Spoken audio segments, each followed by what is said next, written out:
Ladies and gentlemen, boys and girls, welcome back to Basketball Conference, the ACC Football Podcast, live National Championship Recap Edition. My name is Joey Weaver. I cover Georgia Tech from the rumbleseat.com on the SB Nation Network.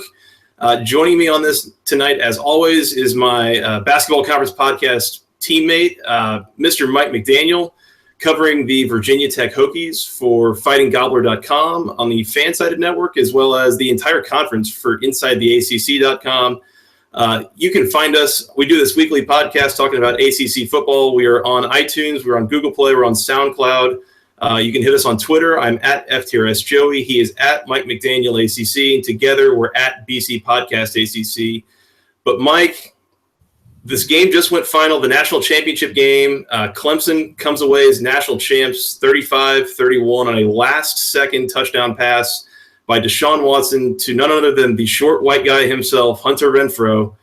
I don't know about you. I thought that was about as amazing of a game as we could have asked for this national title game. Yeah, and when you look at last year's game, especially coming into this year, it's like, how could this get better? And by every indication, given what the two teams were returning on both sides of the football, it really was expected that this game would be just as good or even better than last year. And it was hard to imagine coming in how this game would turn out that way. And honestly, through the first couple of drives and really the first half of this game, it really didn't seem like it was going to live up to the same kind of hype. There were a lot of mistakes for both teams on both sides of the ball, a lot of drop passes for Alabama, some penalties that they had on their side, and then Clemson with some questionable turnovers and play calling as well. It really didn't seem like it would ever, really necessarily live up to the hype that we kind of garnered from last year. And of course, last year's game was so good it would be very difficult to top. But just like last year's game, a lot of offensive fireworks down the stretch, and that's ultimately going to be the story here, and how Deshaun Watson looks like he just closed out his collegiate career. It was really an incredible, fantastic game, all the way through. I thought Clemson started out kind of slow. They got down 14-0 pretty quickly to Alabama, and at that point, I was kind of groaning, kind of rolling my eyes like, oh, boy, here this one goes. But they come back, and really it was the last maybe 6 or 7 minutes of the game that was really unbelievable, must-watch TV, just crazy plays being made by both sides. It was really, really impressive. Kind of walk you through how all this happened. So like I said, Clemson started out really slowly in this game. They got down 14-0 to Alabama. They weren't able to get on the scoreboard until they scored a touchdown with about 6 minutes left until halftime. Up until then, they'd been held scoreless and really had not gotten a whole lot of anything going on offense. They'd gone 3-and-out a couple of times. They had a turnover on downs on their first drive. Had a couple of punts. It wasn't good. Got a little momentum going into the half, and that really benefited them. They come out after halftime and seemingly lose all of that momentum. It was like second or third play of the drive. It was a bad fumble by Wayne Gallman. It turns into an easy field goal for Alabama. Another couple drives later, Clemson scores another touchdown, 4 plays, 42 yards. The big thing that they struggled with for the first 2 quarters of this game and even a little bit into the second half was field position. Mike, I don't know if you caught on that, but field position was a huge story here, especially in the first half of this game. Yeah, it was. Really in my mind, starting with, Clemson going for it, like you just mentioned, and kind of flipping the field to Alabama there to start the game. And then, Clemson really never got it going offensively in the first half, and Deshaun Watson missed a lot of easy throws and then some throws that were not so easy, but throws that we've seen him make in the past with such ease. And I think, when looking at Clemson in the first half offensively, they didn't really get it going. Alabama had some issues of their own, but they were at least running the ball. And, this game really turned in the second half, I thought, when Bo Scarborough got hurt, because Alabama lost a power running attack. They were still running the ball effectively, but when you lose a guy like Scarborough and a guy who really carried the offense in the first half, it makes it difficult. And I think Alabama also in the first half, when you consider how they had Jake Coker last year, and Jake Coker is not nearly the quarterback that Jalen Hurts could potentially be here down the line, but by the same token, they missed Jake Coker's ability to kind of take the top off of defense. You saw a lot of short throws by Alabama, and Clemson's defense closed on those quick throughout the entire game, and especially in the first half, which going back to field position is a big reason why both teams kind of struggled to kind of take hold of this game. Neither offense could really get going. And the field position, Clemson put themselves into a hole early and never really recovered there in the first half. Alabama and Clemson were just kind of trading punts back and forth, but both teams were playing some pretty solid defense other than a few key mistakes there. That ultimately led to a couple early Alabama touchdowns. But yeah, I thought field position for Clemson was crucial in the first half and a big reason why they had trouble getting going on offense. As you mentioned, I mean, there were a couple of the first 2 touchdowns of the game by Alabama. It's not like they really drew out drives and just pounded the Clemson defense. They really just hit a few big plays, especially in the running game with Bo Scarborough, who was looking really, really good in the first half. With a couple of long touchdown runs. And I think it was not only just that they were scoring, but kind of the nature of how they were scoring that had me really concerned for Clemson. But otherwise, neither team really getting a ton going. Alabama doing a really good job of pinning Clemson deep in their territory repeatedly. Clemson not doing a great job of pushing Alabama back. And so as much as Clemson's defense was playing well, they weren't able to really gain a whole lot of ground in field position, and it made things very tough for an offense that was struggling to get moving. So, Mike, we're at 17-14, midway through the third quarter. Alabama gets the ball back with 2 minutes and 54 seconds. They get a 2nd and 4. They converted on and they got 2nd and 10 basically with a little under 2 minutes left in the third quarter. Sorry. And Mike, do you remember the key play and really key plays in which Alabama beat up Clemson last year? What were just the major plays that were sticking out in your mind for Alabama's offense last year? O.J. Howard? Yeah. 3 or 4? Yeah. Long plays to O.J. Howard. And not O.J. Howard breaks 4 tackles and it looks like Superman running down the field. It's Clemson feels like O.J. Howard is maybe not really worth covering. Wide open, like 3 times in the game last year. So late in the third quarter, Alabama's struggling for points. What do? They run the Clemson's going to forget to cover O.J. Howard play, and 68 yards later, O.J. Howard basically untouched into the end zone and gives Alabama a 24-14 lead. Clemson comes storming back, 9 plays, 72 yards, touchdown. Deshaun Watson was really settling in by this point. He was standing up in the face of a brutal Alabama pass rush. He was getting some protection, but still, not having a whole ton of time to throw, making some really good throws. Mike Williams came up with several huge catches in this game, including a touchdown at the end of this drive. So Clemson scores 24-21, another couple of defensive stands by each team.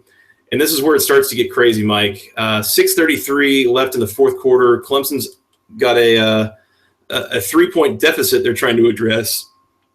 And they go 6 plays, 88 yards, touchdown, including a huge completion to Jordan Leggett for 17 yards, a huge completion to Mike Williams for 26 yards, a 15-yard penalty that is very uncharacteristic of a generally well-coached Alabama team, a 15-yard run by Deshaun Watson, and finally a 1-yard run by Wayne Gallman to finish it all off.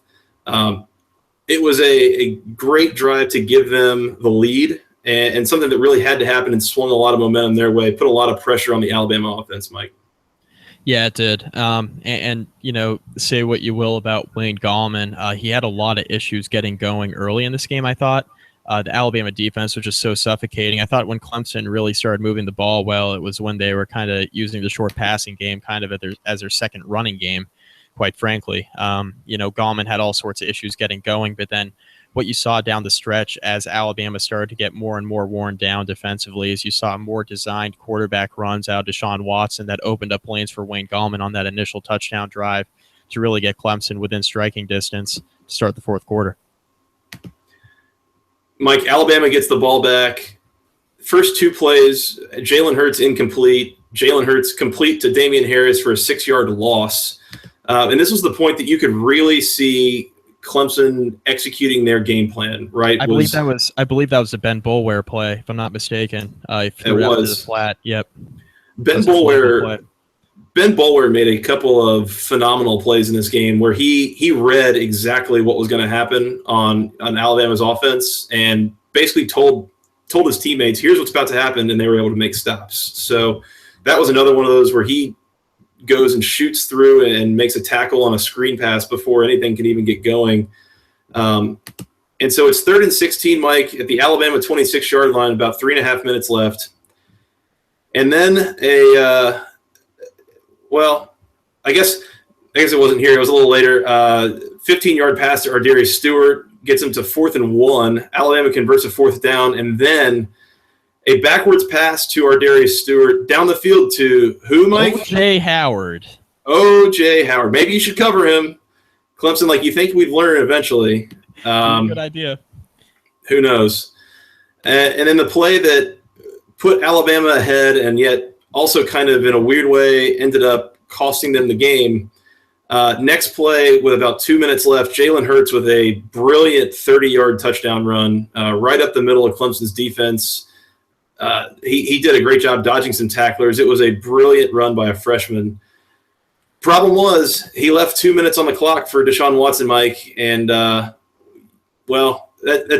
that's a dangerous amount of time to leave a guy as good as he and that offense can be. Yeah, and Watson in the second half was just unbelievably good. And it's the second year in a row he's really kind of turned it on in the second half. Go over 400 yards again, 3 touchdowns to end the game. Really the only drive, especially in the fourth quarter, where Clemson kind of got stopped was when Jordan Leggett dropped that pass on 3rd down.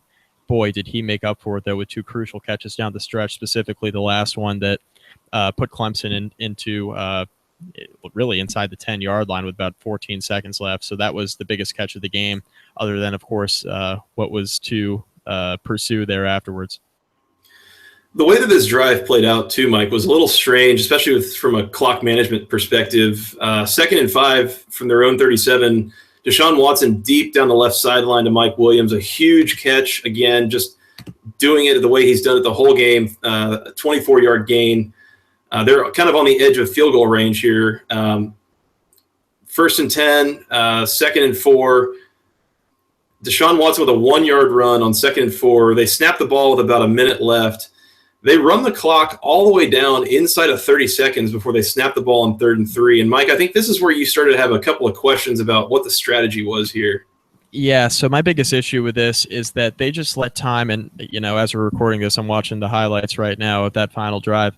Clemson makes a couple of big plays. Deshaun Watson kind of, gets the team on the line. Then they just kind of let time tick off the clock with 2 timeouts. I'm sitting there wondering, okay, I understand you don't want to leave Alabama time, given – even though your defense was playing really well, you just gave up that long touchdown drive to Jalen Hurts and that Alabama offense. So I understood the mindset there, but at the same time, I felt that Clemson almost took too much time off the clock, because once they completed that pass to Leggett with about 12 seconds left to get them inside the 10-yard line, they were really kind of hampered with what they could do. They only had maybe 2 plays to get into the end zone. It ended up working out that on the 3rd play, they threw that touchdown pass to Hunter Renfrow. So it worked out for Clemson, but I was sitting there kind of looking at, I was sitting there watching the game with my family, and we were kind of looking around, sitting there wondering, man, did they just take too much time off the clock, maybe give themselves less of a chance to score? It seemed like they were kind of taking their foot off the gas after they had this great drive going where they were really threatening to go win the game. But, of course, with that Hunter Renfrow touchdown catch there at the end, it all ended up working out. Well, and I think worth mentioning, too, here is that the reason that clock management became a bit of an issue was because Clemson had 2 timeouts. And you're kind of waiting on them to call one, like you got to save yourself a little bit of time. You might score a touchdown and not have to trust your field goal kicker to send the national championship game to overtime. Against Alabama, and one of the greatest coaches who's ever lived. Against freaking Alabama, yeah. It hasn't lost in a year and a half and beat you in this game last year and the whole thing. Yeah, I mean, there's pressure everywhere. So 3rd and 3, Deshaun Watson, 6 yards to Hunter Renfrow. Renfrow was huge in this game. Had another pass complete down the left sideline to Jordan Leggett. He had a couple of really good moments in this game to make up for, like you mentioned, a bad drop. There was a pass interference on Mike Williams. Maybe not the best decision to throw the ball to begin with, considering he was in double coverage. Horrible throw. Horrible. Yeah. I mean, the throw was fine, actually. It was just a horrible decision. The throw, yeah, I think I would agree with that. The throw was fine, but you're trying to force it a little bit at that point. But he kind of got tackled a little bit by the defender, so they got pass interference. You had one play. I looked at my wife and I said, Deshaun Watson, keeper. Apparently, I am not the smart one when it comes to football. It was a little sprint out pass. Hunter Renfrow in the flats, untouched, walks into the end zone. 1 second left on the clock, and Clemson is your national champions. That pick play killed them all night. It sure did. Clemson just found a way here, Mike. I was impressed, again, with how slowly they started. They pulled off 21 points in the fourth quarter. You could kind of tell that the Alabama defense was starting to get a little bit gassed. I think I saw a stat somewhere that Alabama has not had a game this year where they've had to defend more than 75 plays. And Clemson ran 119 plays in this game. No, they ran 99 plays in this game. My math's not that good. It's late. 57 passes, 42 runs for Clemson. 99 plays was about 25 plays more than Alabama's defense has had to put up with this year. And I think it kind of started to show after a while. But really just a resilient, incredible effort by the Clemson Tigers. I felt like just generally, Mike, just overall impressions. I mean, I thought that Clemson outplayed Alabama for a large majority of this game. Thoroughly. They just kept finding ways to shoot themselves in the foot. Yeah, I agree with you. Actually, once again, sitting there watching the game, I'm looking over at my family. I'm like, you know what? Clemson should have won this game by, I think, 2 touchdowns, truthfully, if they didn't have the stupid turnovers, some penalties that killed them. That really ugly fumble to start the second half and really set up Alabama on the doorstep. Luckily, the defense held, and I think the story in this game has to be the Clemson defense. They were able to do what you and I talked about in the preview, Joey. They were able to stop the run. It didn't look good early, but when it counted, they made enough plays to stop the run or at least slow down the Alabama running game and keep Jalen Hurts in the pocket. And you saw tonight that Jalen Hurts is going to be a really, really good quarterback for Alabama, but he doesn't have it yet from the pocket. And he made some good throws tonight for Alabama, really kept them in the game. And, Hurts had that long touchdown run that really it was just a couple plays here and there for that Clemson defense, though, that really kept Alabama in this football game. Other than that, the offense of the Crimson Tide outside of that first quarter, or first quarter and a half, really, where they had a couple of early touchdowns, they really couldn't get much going. It was a play here or there. And Nick Saban really, going into the locker room at halftime said it. He said, we're not consistent enough on offense right now. He said we had a couple good runs that were able to kind of save us here in the first half, but ultimately he didn't think they were consistent enough, and they really weren't from start to finish, and that ended up being the difference. The one other thing I'll point to real quick, Hunter Renfrow, David Hale of ESPN actually tweeted this a little while ago before Hunter Renfrow, right around the time Hunter Renfrow made a couple of big catches, and right before his first touchdown catch of this game, he said Hunter Renfrow was couldn't bench 150 pounds when he got to Clemson. He was a walk-on. Could not bench 150 pounds when he showed up. Whoa. Yeah. How wild is that? When he showed up to try out for Dabo Swinney's team, and Dabo saw something in him. Dabo, of course, a former walk-on himself, saw something in Hunter Renfrow. What does Hunter Renfrow do? All he has is 2 touchdown catches, crucial here in the second half here against Alabama. And he also had 2 touchdowns, of course, last year as well. So 4 touchdown catches against Alabama. You can have your 4- and 5-star recruits, but Hunter Renfrow is the guy that ultimately made the difference, both in last year's game and keeping the game close, and then this year's game, of course, ultimately winning the whole thing for Clemson as they're now national champs. Hunter Renfrow had an incredible game, 10 catches, 92 yards, and 2 touchdowns.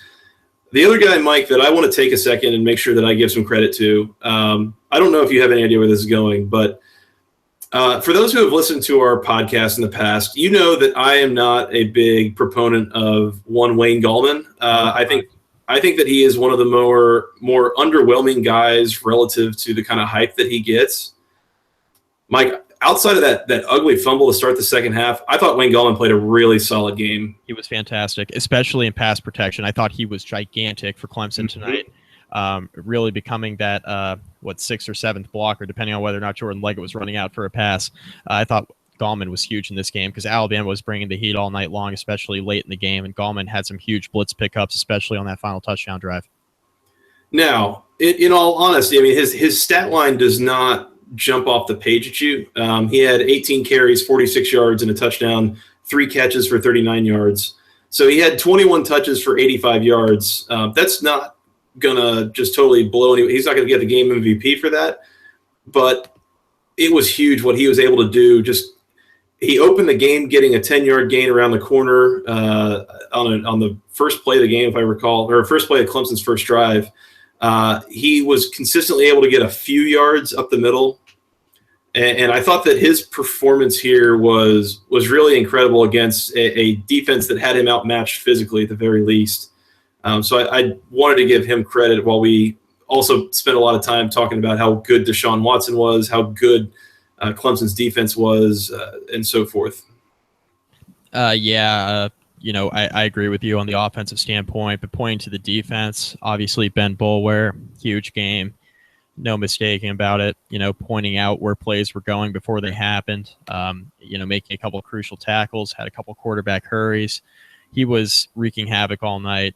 Final collegiate game there at Clemson. He was fantastic. The one other guy who isn't going to garner a whole lot of praise just because the stats don't necessarily support how well he played, Cordrea Tankersley, covering both Calvin Wrigley and Ardarius Stewart in this game. He was great. He was a big reason why, Alabama really didn't hit on a lot of big hitting passing plays in this one. Everything Alabama completed in this game were short passes and underneath, with the exception, of course, of that O.J. Howard pass to give Alabama, to extend Alabama's lead there in the third quarter. But other than that, that was really just a blown coverage by Clemson. But I thought Cordrea Tankersley played a huge role. And that was one of the key matchups in this game. It was, how would Clemson secondary match up against Alabama's receiving core? If the Clemson front seven were, if they were able to keep Jalen Hurts in the pocket, and ultimately, the defense's ability to kind of hang with those Alabama receivers ended up being the difference in this one. And Alabama's offense really had a hard time getting going with it without a couple of, really long chunk plays. They sure did. Mike, let's talk about, so when we did our preview podcast here, we talked about keys to the game. So what was the keys to Clemson winning? And so the three that I distinctly remember, the first one we said Clemson had to get to 100 rushing yards, or kind of in the neighborhood, right? They didn't have to make a ton of hay running the ball, but they had to prove that they kind of could be a little bit threatening with doing so, right? Turns out Clemson on the ground, 42 carries, 91 rushing yards. I guess it's close enough. 41 carries, 92 rushing yards if you don't include taking a knee at the end. So yeah, they did that. They got in the neighborhood. The second key to the game was hold Alabama under 200 rushing yards, which is a little bit of a ridiculous sounding thing. Like if anybody's rushing for 200 yards on anybody, you think that they're doing pretty well. But when that is so clearly going to be the focal point of Alabama's offense, that was a thing you had to stop. You got to, like you said, you got to force Jalen Hurts to throw the ball down the field, which he did not have a lot of success doing. Final totals for Alabama: 34 carries, 221 yards, 3 touchdowns. Literally the only reason in my mind that Alabama stayed in this football game. And Mike, you want to know the difference between under 200 yards and the total? Jalen Hurts 30 yards up the middle to score that final touchdown. Yep. Or else it would have been under 200. And the Bo Scarborough injury, we can't overlook that as well. But I thought Clemson's defense did a pretty nice job from start to finish, to keep Alabama's running game in check at the very least. They definitely tightened up over the course of the game. He had a couple of big runs early. Like we said, a couple of long touchdown runs. But, yeah, he finishes with 16 carries for 93 yards and 2 touchdowns. You held that guy under 100 rushing yards, even again, considering he went out of this game with an injury. That I'm certain that played a role somewhere down the stretch. But, again, a really impressive performance by the Clemson defensive line. The third key to the game, and I think this is maybe where we missed the most, is said Clemson had to do a good job protecting Deshaun Watson. Keep him upright. He was going to kind of be able to find his guys. They didn't. He did find his guys, but they allowed him to get sacked 4 times, and there were 6 tackles for loss altogether by the Alabama defense. And truth be told, holding Alabama's defense to only 6 tackles for loss is actually reasonably pretty good because they can be really nasty and get after you. But this was as gutsy and tough of a performance as I've seen from Deshaun Watson, and I've seen a couple of those from him. I was really impressed with how well he played in this game, and I thought that Clemson did a pretty solid job of executing their game plan outside of a couple of little mishaps, Mike. Yeah, putting Dabo's, coined phrase, bring your own guts into action. He really took some big-time hits tonight, was running for his life a good bit, when the offensive line just couldn't quite hold that Alabama pass rush. But, Watson extended some plays. There was one play there that they made early in the fourth quarter where Watson was getting rushed. It looked like he was going to take a huge loss and ended up scrambling away and nearly completing a pass. He threw it in the general direction of Jordan Leggett. He took a huge hit on it, really got buried on that play. The fact that he was able to get it even in the neighborhood of Jordan Leggett where, it looked like he might have a chance to make a play was an accomplishment in and of itself. The fact that Watson was able to scramble out of that, he was dead to rights probably 2 or 3 different times in that one play. So there were a couple plays that Watson made tonight, kind of improvising just to get out of, big time loss of yardage plays, which I thought made a difference for Clemson in this ball game, especially in the second half, because they knew if they wanted to win this game in the second half, they would have to win the field position battle, which they lost furiously in the first half. They had a ton of issues flipping the field at the very least because Andy Teasdall, he's a decent punter, but he's rugby style. And, a lot of those punts, didn't go, much further than 40, 45 yards. And they ran a lot of pooch kicks as well. So, the field position game wasn't getting flipped on a dime. So I thought it was crucial for Deshaun Watson to make some plays with his feet in the second half to kind of keep drives alive and continue to keep the ball rolling for Clemson. Yeah, it was interesting kind of watching them actively try to avoid anything having to do with the Alabama kick or punt return game.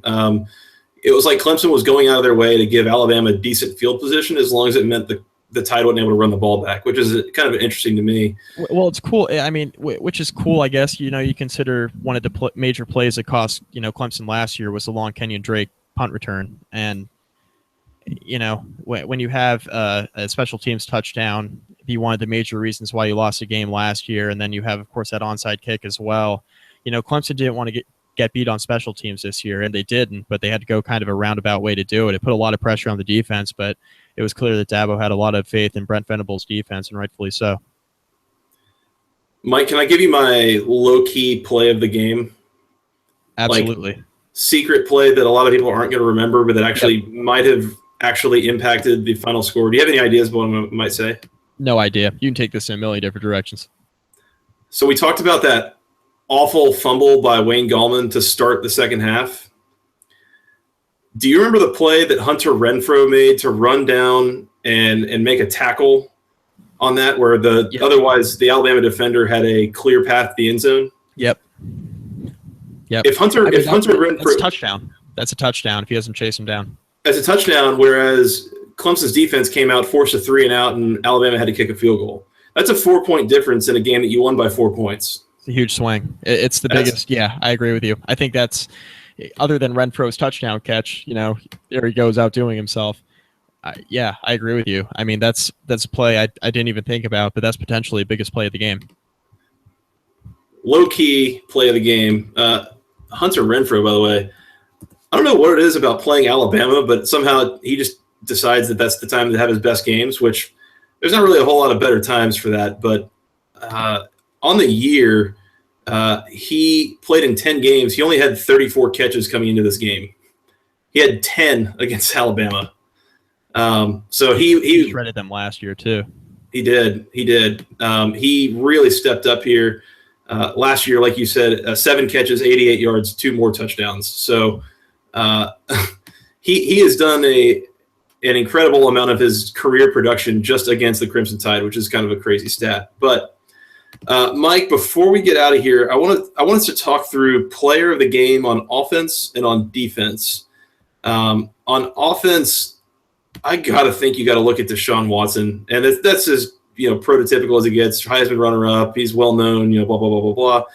36 for 56, 420 yards, 3 touchdowns, and perhaps most importantly, no interceptions. Deshaun Watson did not turn the ball over in this game, and that cannot be, it cannot be overstated how important that was. Yep, I agree with you. Deshaun Watson's the offensive player of the game, but I think if you had to pick a couple guys from the receiving core. In my opinion, you look at Mike Williams and Deon Cain, and the reason why I picked those two guys is because neither one of them played in this game a year ago. Mike Williams, of course, broke his neck in the opener last year. Fought hard to get back this season, and now looks like he'll be the top wide receiver off the board in the NFL draft here in the next few months. And the other receiver, Deon Cain, who was suspended after some off-the-field issues prior to last year's national championship, didn't play in the national championship or in the semifinal. And for him to come out, have 5 catches for 94 yards, Williams 8 catches, 94 yards, and of course that touchdown there to pull Clemson within striking distance late. I thought those two guys had a huge impact on this game, one in which Clemson really needed from an offensive perspective, because Hunter Renfrow made some big plays, but when you needed a big time first down, Mike Williams and Deon Cain were there to produce for you. I should probably also add on, not only did Deshaun Watson go 36 for 56 for 423 touchdowns, no picks, but he also had 21 carries for 43 yards and a touchdown. So that also impacted this game. But I'm with you. If I had to pick somebody that was offensive player of the game that was not named Deshaun Watson, it's probably Mike Williams. He had a huge effect on Clemson's ability to just flat out move the ball like in any capacity in this game.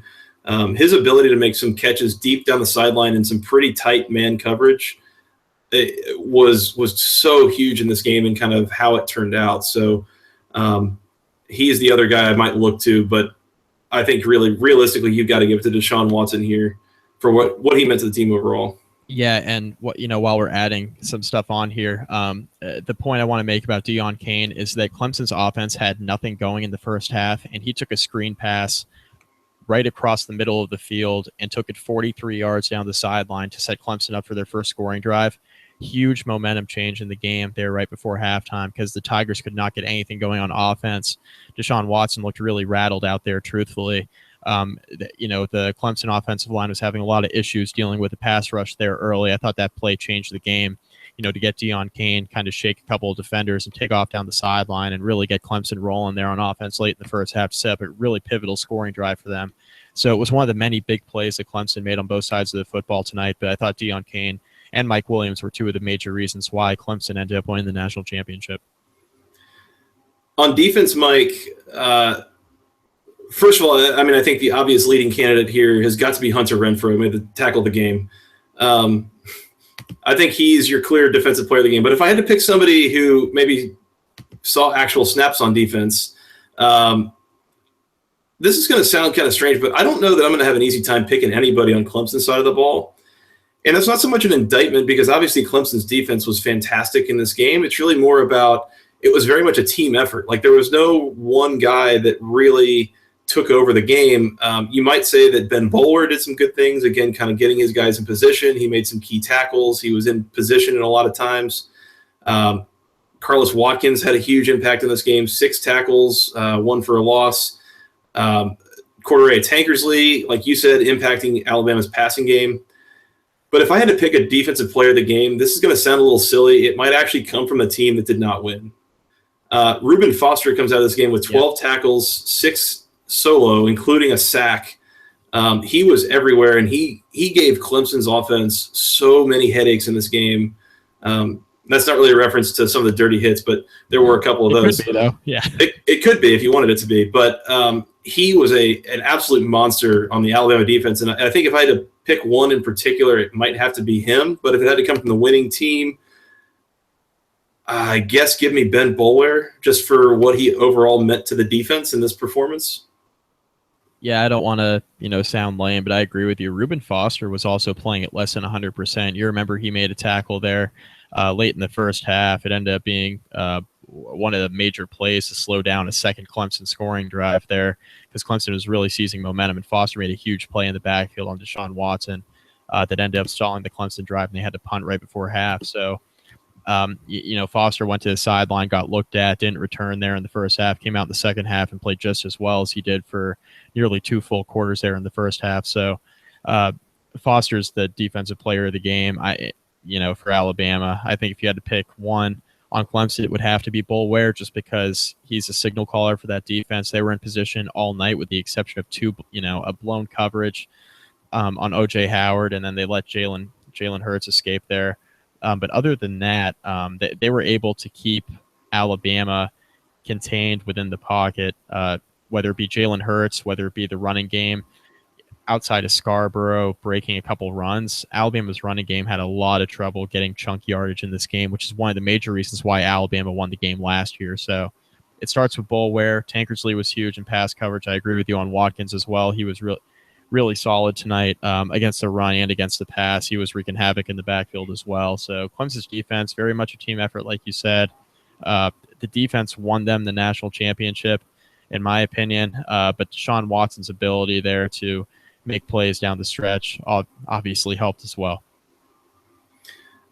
Just an incredible performance here by Clemson, Mike, on both sides of the ball. For the defense to stick with it as the offense was really struggling in the early going. For the offense to make the plays that they did down the stretch in the moments in which they made them.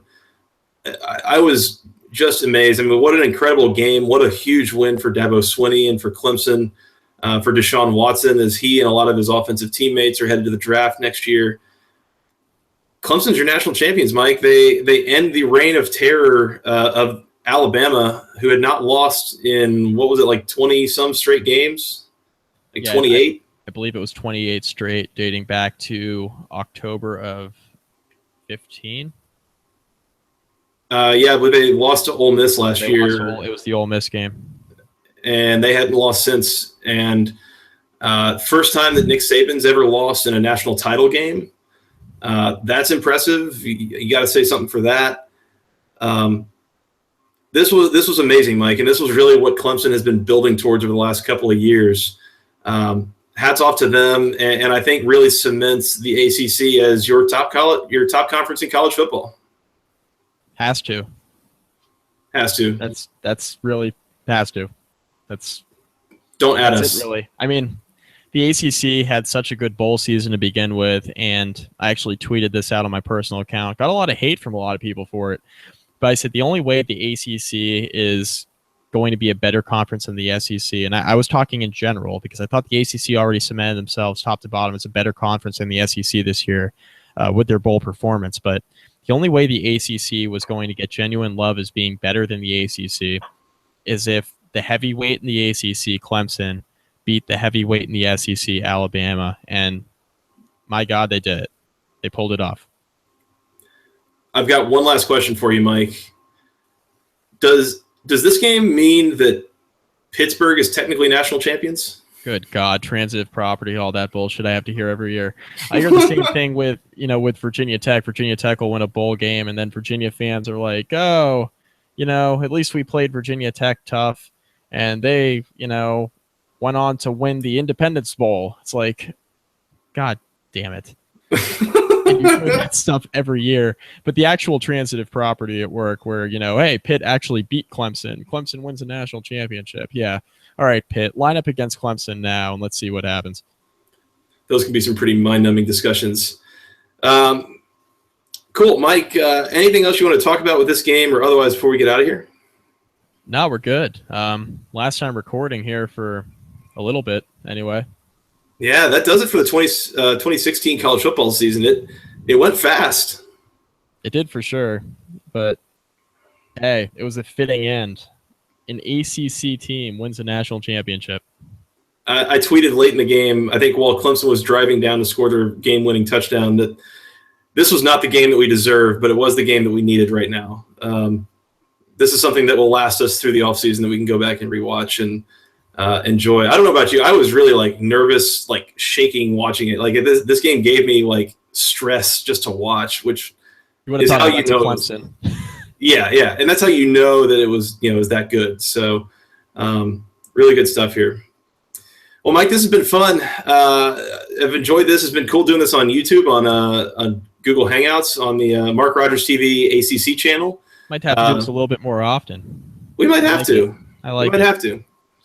So speaking of the future, so with the season ended, we got to start working into some season postmortems. I think we're going to try to do this team by team, try to bring in some guests where we can to try to break down what happened, what's going on moving forward. Recycle some old audio. We got to check and see how wrong our preseason predictions were. We got a lot of stuff still to come here in the coming months. We got signing day coming up. We got to talk about some Cruton. I don't know. It should be fun. We're gonna stick around and keep doing some of this stuff through the offseason so that you guys have some ACC football related content coming your way at a regular pace. You guys can live and breathe ACC football for a matter of, I don't know what, we got 8 or 9 months now until the next opener, so it'll be a while. We are not doctors, and we're not telling you that that is good for your health, but if it is something you choose to do with your life, you could live and breathe ACC football at all times. So we're going to try to help make sure that that's an option for you if you so choose. Yep, we'll be there covering it every step of the way. Even when there's no football going on, we got you. We're doing this for you guys. All right, cool. Well, Mike, let's get out of here. It's late. This game ran really long, and now it's like 1:30 a.m. Eastern time. So I think we got to go to work tomorrow and stuff. So let's cut this off here. We will be coming back, like we said, kind of doing some of these season recaps and such with some guests, bringing people on to talk about kind of what happened and what to expect going forward with all these ACC teams. So you guys stay tuned for that. Like I said up front, you guys can reach us on Twitter. I'm at FTRSJoey. He is at Mike McDaniel ACC. And together we're at BC Podcast ACC. You can send us an email to the longest email address known to man, basketballconferencepodcast@gmail.com. Nailed it. Yeah. If you guys got like questions or comments or concerns or whatever, you can send them there. It's a nice little complaint box or whatever you want to make it. You can find us on iTunes, on Google Play, on SoundCloud. We're probably going to be looking into some more platforms that we can get onto. I haven't done a ton of research, but they might be available. So keep an eye out for those. Mike, am I forgetting anything, or are we good to go? We're good to go. We are good to go. All right, Mike. Well, it's been a good season. It's been fun. ACC are your national champions. I take full responsibility as this, podcast. First year we do this. ACC is your ruler of the entire land. So maybe we should come back and do this again next year. Let's do it for sure. All right. Well, until then, for Mr. Mike McDaniel, I am Joey Weaver. Thank you guys for listening. Go ACC.